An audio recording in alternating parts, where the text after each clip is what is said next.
Good evening, good morning, good afternoon. What's going on? The chicken box is in full effect. The grease is getting hot. It's getting near Christmas. The fire is hot. The weather outside is frightful, but the fire inside is delightful. You remember that? Of course, of course. Let it snow, baby. Yeah, the kids wanted to snow early so they can get out of school. This is the chicken box, and it's a beautiful day. Jay, how are you feeling today, man? I'm doing well. I'm doing very, very well. Again, I was telling our producer before the show, getting presents ready and getting ready to sneak it all into the house in a couple of days. So It's it's like you always are in a tropical state of mind, or maybe it's the weather where 100%, you live. 100%. It keeps you good. Always. Keeps you good. Man, if you just tuned in, this is the Chicken Box powered by the Afro American newspaper. The the You want to start over? No, we can just cut it, I guess, and edit it. Maybe. Can we edit Yeah, we this? can. Yeah. Yeah, we can. All right. This is powered by the Afro American newspaper, the world's oldest black media company, 133 years old. And it's good to be informative, inspiring, and really just telling the stories of the beautiful black people around the earth. We talking about love. We talking about betrayal. This sounds like a reality show. And blessings, or is it a movie? A father's journey. We have a special guest joining us today, all the way from the nation's capital. Jay, let's introduce our guest, Mr. Darryl Ginyard, to the chicken box. Let's bring him on, Asia. All right. What's up, Daryl? How are you today, brother? I'm doing well. Good morning to you, and God bless you all. So let me give you guys a little bit of Darryl's background. Darryl Ginyard is a dedicated community leader, successful youth sports program developer, and author of the powerful memoir "Love, Betrayal, and Blessings." He has a lifelong passion for sports and youth development. Darryl established and coached numerous championship-winning local youth basketball teams. He was instrumental in bringing the popular NBA 3-on-3 tournament, Hoop It Up, to the DMV. His professional experience includes collaborations with major organizations like Georgetown men's basketball, Channel 4's It Takes a Whole Village program, and WKYS Radio, as well as working with numerous NFL and NBA players. Ginyard successfully founded the Educate Youth Awareness Program, focused on empowering young people in the DMV. He has also spoken at events such as those held by Bowie State University and developed sports training products to aid children in improving their football and basketball skills. His commitment to giving back to his community and alma mater spans decades. Darryl Ginyard's memoir, Love, Betrayal, and Blessings, chronicles his personal journey through the challenging experiences of parental alienation, false allegations, family betrayal, and systemic racial injustices encountered in the family court system. A father of six, Darryl's recent years have been marked by immense personal resilience. After becoming paralyzed during COVID-19's pandemic, he has focused on his recovery and drawing strength from his faith and unwavering support of his youngest daughter, Kayla. So, Darryl, welcome to the show. Thank you very much, guys. Appreciate it very much. And ladies, yes. Thankful to invite me on the show. I am the author of a book, Love, Betrayal, and Blessings. I have a website, which is www.darrylginyardthefirst.com. And I invite everyone to go there to the website and get some more information. Before I like to start, it's a couple of things that I wanted individual people to understand before we get into it. And it has something to do with each and every one of us with free will, right? And the reason why I came to that conclusion that was so important because those are decision-making processes, right? And we only have two options. Either you want to do what is right or do what is wrong. And unfortunately, these decisions that we make are kind of like every day that we make them. And the only way to see or to validate those decisions is actually what you did, which is your past, right? And for that, you can make adjustments from your past and try to do better. And I have no problem with that, and none of us should have any. One of the things I did discover, and I used to talk about this with my children and about other young people that I mentored and counseled, is subjective truth which is opinions, versus objective truth, which is facts.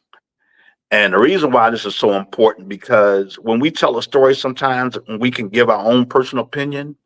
Sometimes that is completely different from what objective truth is, which is facts. And I try to operate on facts because I found myself in a precarious position when I was lied upon, and it was just people's opinions and facts didn't matter, and how damaging that was to me. And it had me go through this whole ordeal, which spanning, this is my 20th anniversary for going through this whole maze of false allegations. The other word I wanted to talk about, and people can research, is psychopathy.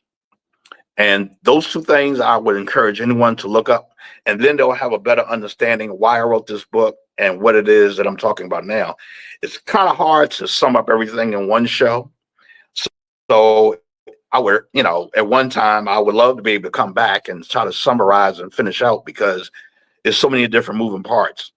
One of the things I want to start off with, in reference to telling this story, it's a family story. And the reason I picked Love, Betrayal, and Blessing, because it was a conscious thought why I picked it, because a lot of things that we do in our relationships is, it has to start off in love, right? And that's a good place. But what happened after that, betrayal kept in. And I'm not sure if individual people are in the Christ or whatever, and you're a reader of the Bible, either casually or more than that. But betrayal is throughout the Bible, right? They talk about betrayal. It starts off with betrayal, in fact, and it's betrayal throughout the Bible. Besides the betrayal, it also has love in it, which is back to that free will of choosing, right? And all these things with betrayal and other things that are written and that we go through ourselves have to go back to free will and the choices that we make. So reason picking betrayal is because this book that I wrote is, and as sad as it is and horrible as it is, and it's not per se a love story. It's a tragic story that got love in it, though, right? So the blessing part comes off from the fact that at the end of my ordeal, which took a big chunk of my life from me, of being a young father, and the things that I learned of being a young father, to being thrust into a situation where I had to deal with someone else's mental health and wasn't prepared for it. And this could be anybody's relationship. That's why I told the young lady earlier that the book itself is not just it's for young people, young men and women. It's for people who are married, or people inspiring to get married, or people that have been married over time. It's a conscious thing that we got to be reminded of ourselves, that one person could be fine, but another person could be hurt from lies, right? And I found myself in that position. So the blessing for me is being able to come on the show like yours, being able to share this information with others who will be able to hear this, and it's so important, right? I don't call myself an author, at all, but my ordeal allowed me to be able to write this. So, starting off with my story that I wrote, and as you mentioned earlier, it started with my 3 kids, right? My 3 older kids I had, and the relationship was going fine. I didn't get married. I was a young father. I started at 23 years old being a father to my first daughter, and I was extremely happy, right? I was a girl dad before Kobe Bryant said it, which, quite naturally, he'll get all the claim for, because he is, and I do know him, I love him. But we all, either seen or non-seen, love our daughters and we love our sons. And though that had started, which is the love part, off with love, everything was fine until, right? And we all know how relationships can go. And within that relationship, one thing happened in the early 80s, in the mid 80s, there's an epidemic with drugs, right? And that altered my whole entire family. And instead of me being addicted to it or getting on drugs, it was my children's mother. And one of the hardest topics I ever thought about, because I never thought about it, is how do you tell the truth about another parent, right? And how can it be said in a way not to bash or disparage, But sometimes truth is a way to learn, and within truth, there is love, you know, because I don't see love in evil from my experience, right? So therefore, love can't reside in lying. So for me to tell my Can I, story, I have to say Daryl, things. can I just interrupt you just for 1 second? So this is, the addiction comes soon after your first child, or how many children do you have with your The first with your relationship ex? I had, my daughter was first, and then I had two sons back to back, Okay. What does it say? a This year is the same apart, person. This is the same woman. Yes. Or different woman? with the same person. Okay. Yeah. And how old are you at Okay. this time? So, hi. I said, how old are you at Say this again. time? How old are you at this time? At this time, I was my first child. I was 23, so I was a young father, and I was learning, you know, and experiencing what that is. Like, you know, like anyone, it's a new experience, and I really took being a father serious. Right. Reason why I had an opportunity to grow up being raised by my father for a few years, and then I had a few years where my mother ended up raising me all the way to you know, all the way to high school. So I lived with my father for about, I stayed at home with all my siblings. I'm the last sibling of seven, right? And my father ended up I was with him until like the fifth grade going on to sixth. And meanwhile, you know, because of my mother and father and their relationship, they were no longer able to get along. So what my mother did was go look. She went to establish herself and wanted to move me out of Washington D.C., out of that area. Nothing wrong with the area because I grew up in a nice area, but she moved to Upper Marlboro. And with her moving there, it was best for me to move there too, right? And that's how I lived with my father majority of the time, you know, from birth. And I learned a lot from my father.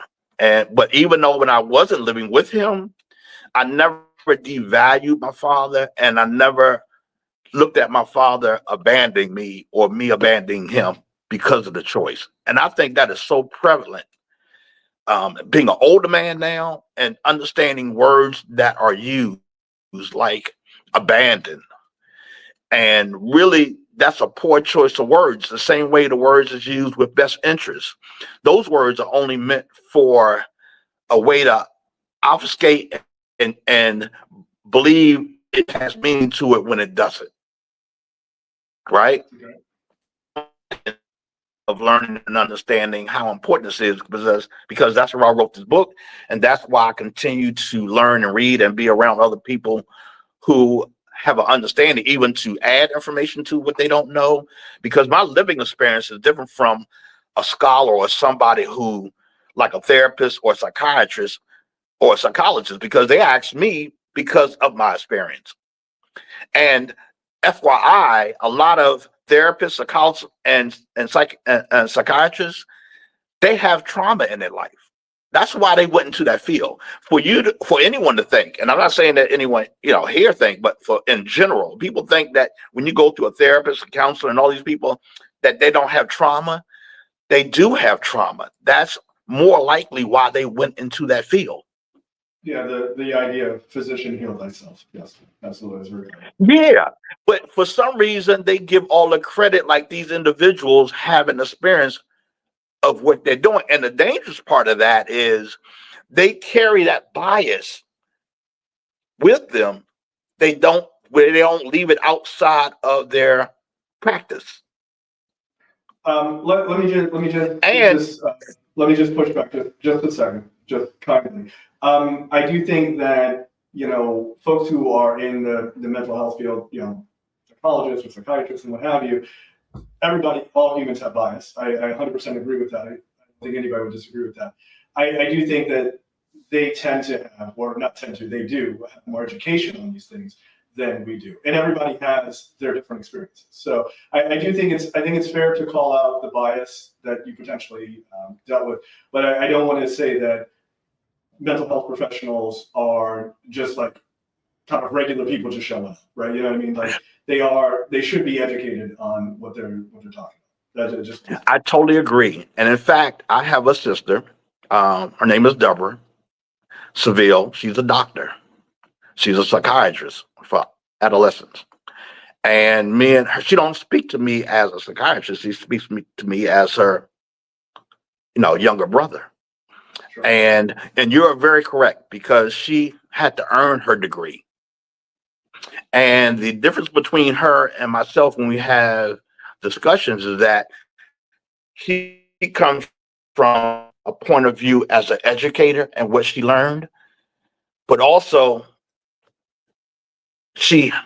what I bring to the table is a real life experience. And that's where you get a lot of value from. It's not just one, it's a blend of both. Right. And that's works hand in hand with their dispositions of trying to find out the complexities of these different disorders, right? And that goes down to a lot of areas, but I'm saying because I wrote this book because psychologists and psychiatrists, court appointed, told me to write a book because of the and once I get explained to you, it was so intriguing and so horrible, you know what I mean? And usually people want to write about stuff and talk about stuff that's horrible, and they should, because it brings a real life tangible thing that people can respond to. And that's why I didn't want to, for me, I'm writing about the truth, and the truth within it is these horrible things that happen, but they're true, right? And that's why when I said about being subjective truth and objective truth, is not my opinions. These are things that actually happen. So that's why I was saying it like that. But you're actually correct as far as the educating part. So for me to go back, and I appreciate the question that you asked me. Yes, I had 3 children. And then after that first child, 2 years went by, and her mother had sisters. And the mother of my children would spend time with her sisters, but they introduced her to crack cocaine. And as devastating as that is, it ruined our relationship and it ruined our family. Understandably, yeah, of course. Right. Like, did you have any connection after that started with her family? Sort of like, what is happening, or were they just sort of a family sort of rife in addiction themselves? And that was the point. So it's not that I didn't have, and in fact, even myself, being truthful, I had addiction in my family from some of my siblings, because during the time in the 60s and 70s, there was more of an addiction to heroin, right? And you got to imagine that I'm a young kid, right? Living in a household of four boys, not adult boys, but they like high schoolers. And then Right. I have female sisters, right? My three sisters, and we're all in this home, right? And like any other home, you have these different personalities that are trying to express themselves, and they go into different things. But by being the last child, you get to see a lot of flaws and a lot of things in your siblings, right? So I was able to see one of my siblings, which he got addicted to heroin, and for whatever reason, I didn't gravitate. I didn't have I don't have an addictive personality, and this goes back to this,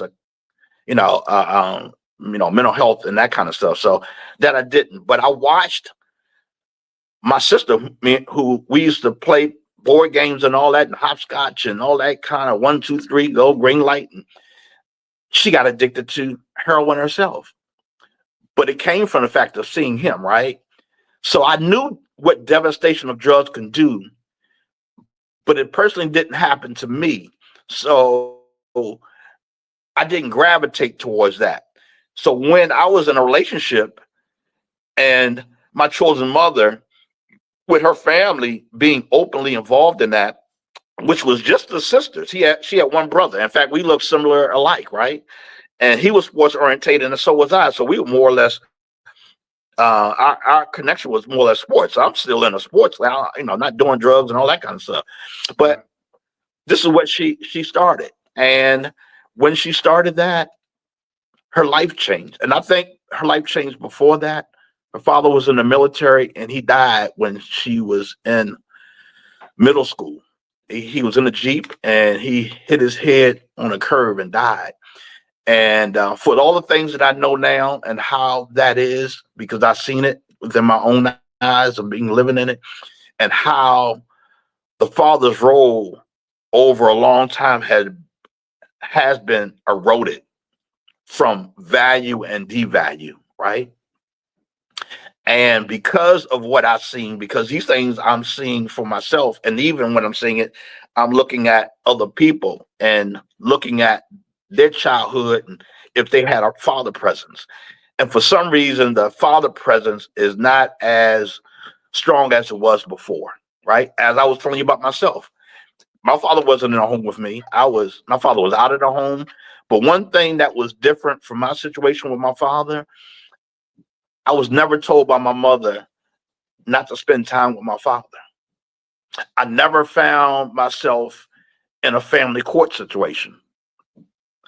And because of that, I think that has a big impact, because even though she didn't get along with him, she didn't make me not get along with him. Sure. And unfortunately, I experienced just the opposite of that, right?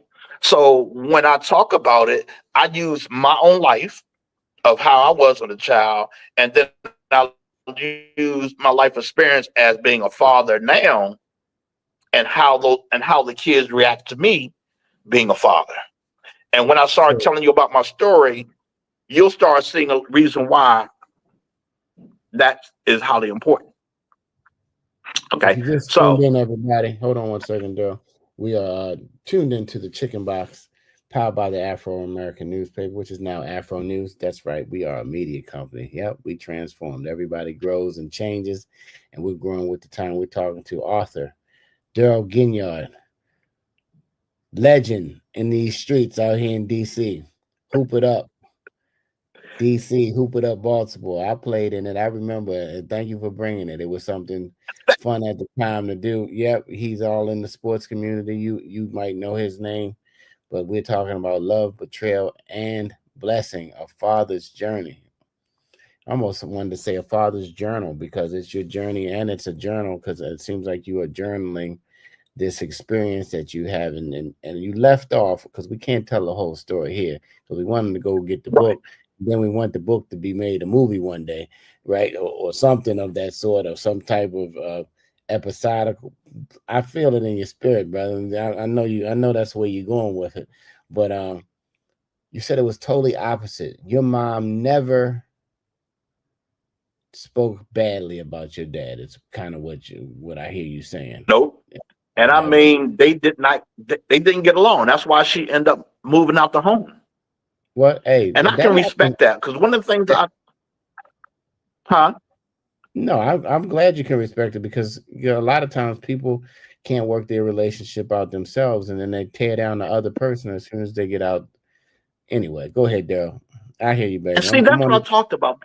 I'm on the couch with you, man. Okay, so Let me put my feet up on this. here did you go? So sit back, because you're gonna hear this a campfire story, and it's scary. So as I was saying, and this is really important, my mother had flaws, right?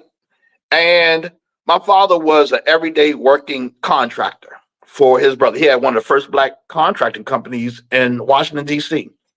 And he was very skilled, where they would go out and look for him specifically. But my mother was more flamboyant, right? And you got to, some women are flamboyant. They not necessarily stay at home, and they still like to get out and party with their girlfriends still, right? And I had my mom had me when she was like 36, 30, and this is 61, right? And my father was like 40 something. So they were older parents at that time, right? So in reference to her situation, whatever she was in and whatever was going on with them, I never looked at it and got involved where my opinion made a difference that I thought I could make a difference in what their decision were making, right? I'm a child. Even if I was 50 years old, I wouldn't got involved in that because that's their choice. And So that's the choice of a parent. let me ask you, as a child, how did you want to see the relationship? Did you want them to get back together? No, if it was meant for them, if it wasn't meant for them to be together, then probably the best thing for them is separation. There's nothing wrong with separation. And as I was saying before, neither one of them abandoned me. I could go see both of them. So I never had a sense of, oh, my father left me, he don't care. That never come across my mind because my mother, she gave me a vehicle and told me, go visit your father, check on him. He's older. So you go check on him, see how he's doing. And I'm like, okay, that's okay. And that's what I did. He was happy to see me. I didn't spend no more than maybe an hour at the house speaking with him. And then I had to get back home because I'm living up in Marlboro and that's a hike. But Absolutely. It was the opportunity of what she said. My mother made it okay for me to do that. She didn't tell me not to do it. Is some of this in the book? Yeah, very briefly, because there's so much of the other things I didn't put. In fact, at the end of the story, at the end of the book, so you got me telling somebody, at the end of the book, I tell this story, and this is a story I'll share with you. At the end of the book. Cause we're trying to, like, this is what I want to do, Darryl. I'm gonna tell you what I want to do. I want the audience to hear about it just enough to say, you know what, I got to read that book. That's that, and I want them because I'm connecting with your story, and I'm sure other people are connecting with your story, especially who, with mothers and fathers that separate or that they're never married, or or however the situation goes out. It's still your responsibility as a parent to take care of your child. I'm gonna put that out there, no matter if you're a mom getting it. I'm gonna put that out there for free. But let's get into the love. Does some of the love come from the mother? Where's the betrayal? Is it in your household? Okay, let me go ahead and tell you about let's get to the betrayal part. Okay, let's get a little bit of the betrayal. Let's go back to the first mothers because So the first mother, she has this addiction. Within the addiction, I have my last son, Darryl Ginyard, which resembles me in everything that he does, right? And he's well known now. He's Forbes 30 for 30, and he worked for the NFL Players Association, right? And when she was addicted to crack, right, I went up to the hospital and visited him, while she was giving birth. Now, my mother was a big instrument as far as, supporting us financially and providing for us as, as needing help as a young. I'm a dad with 3 kids, man. That's hard. That's real hard. So when you say mother, you talking about not your mother. You talking about your son's mother. No, as far as the help was my mother. Okay. She was helping my children's mother because we're trying to help her get off of crack and kick her addiction. But as anybody knows, that's a process. And it's not always successful. Right. So when we had we had our last child, Dior, she wanted to put him up for adoption because she felt that she couldn't take care of him because of her addiction.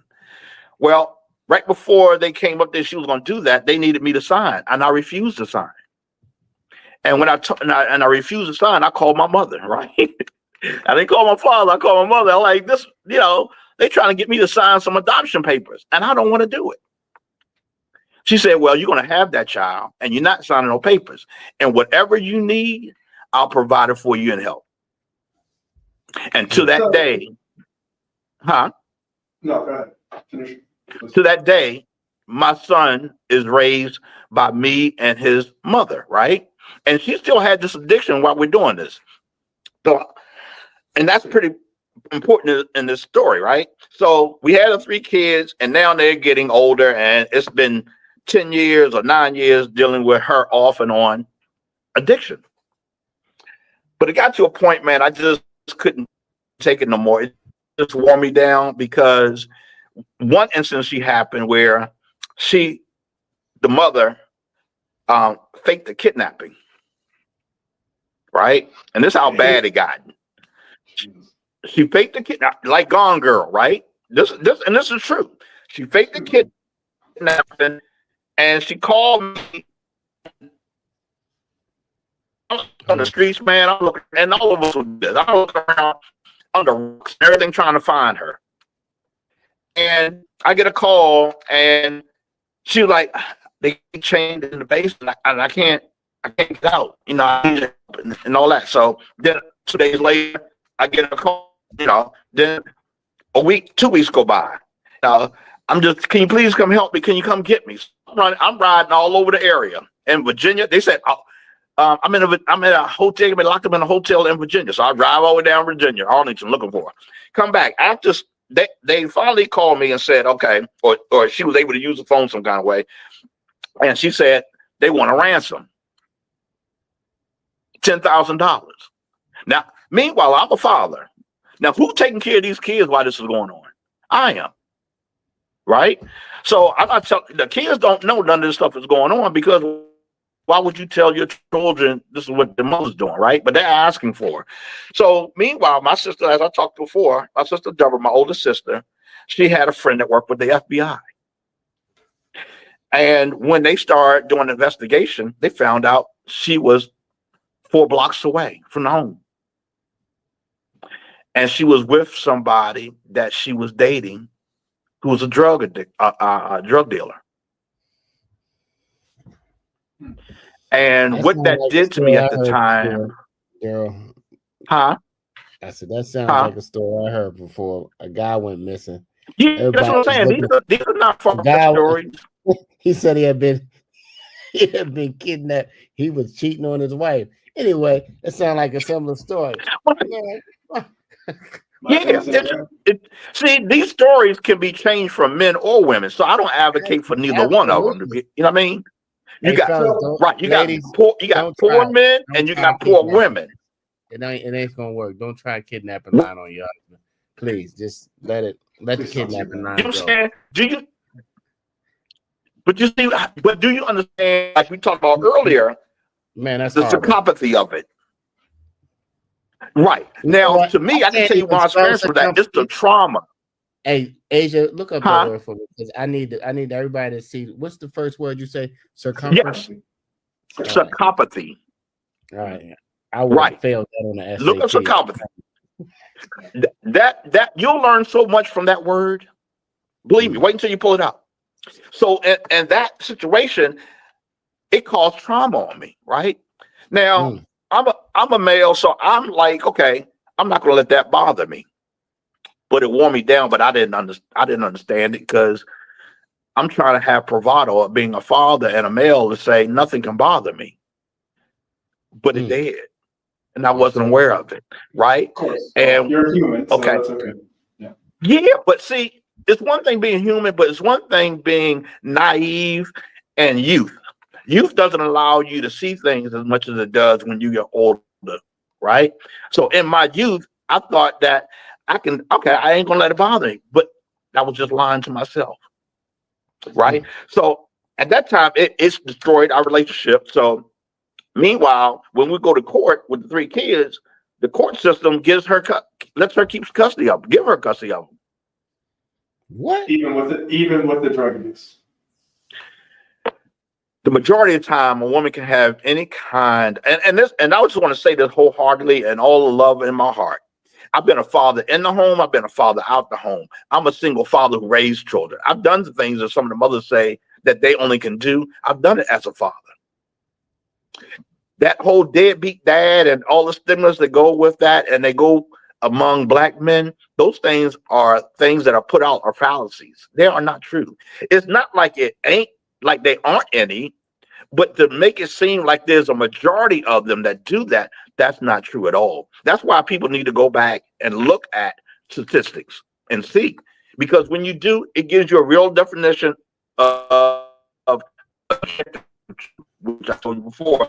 It's about facts and not subjective, which is opinions. So the fact of it is, when I was dealing with that, she got all 3 kids.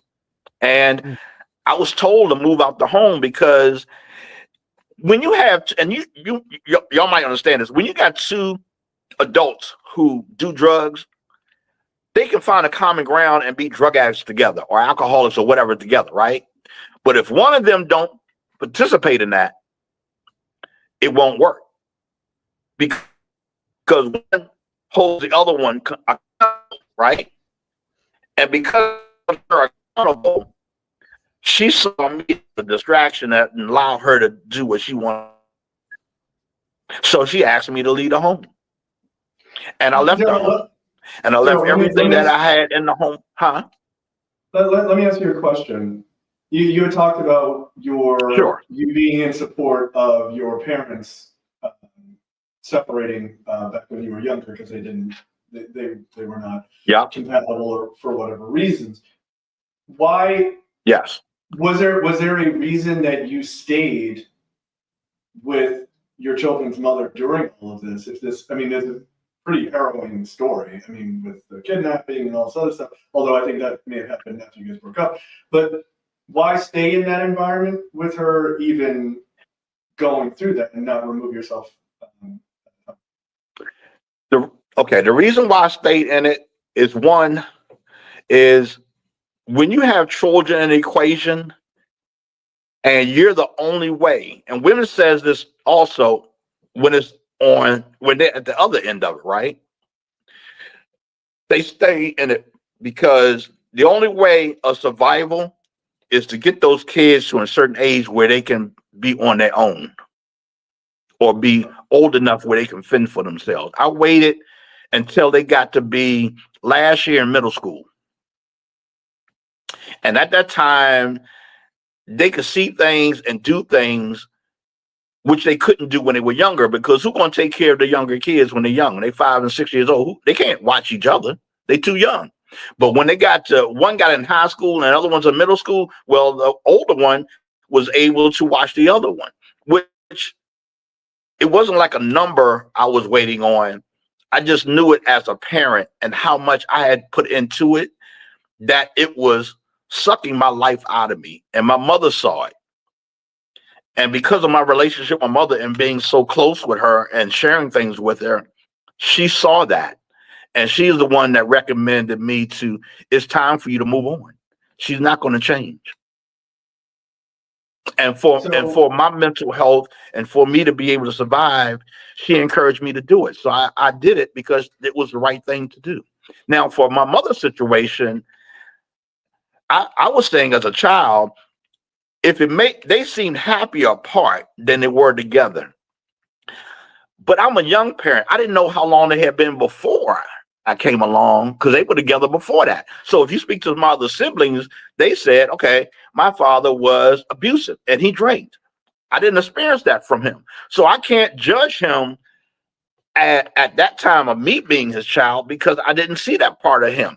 And if he did that, he was wrong.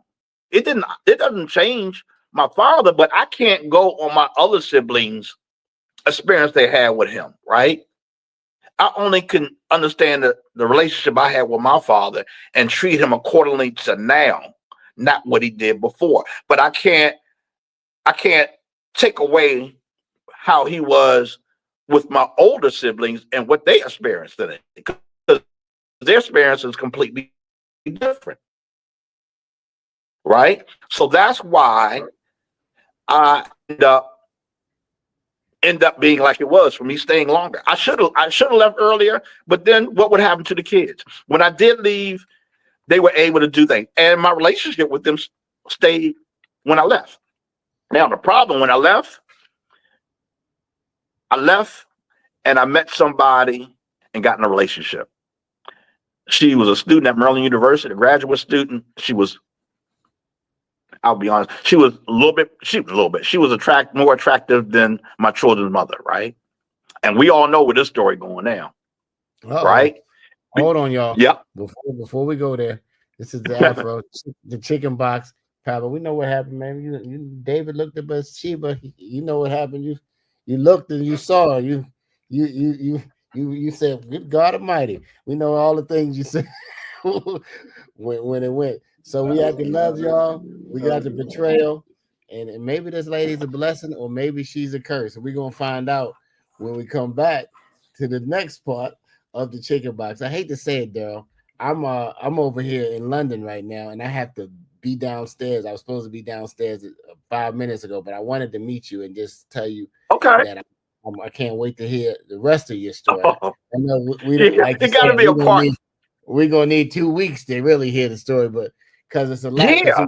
Because when you unpack it, you unpacking it again for yourself, so you reliving it, and so sometimes you still putting the pieces in the place that you want to put in place, and we get there. But I just want to say thank you for sharing. You're welcome. And Jay Jackson and my Chicken Box family, go get the book. It's a father's journey.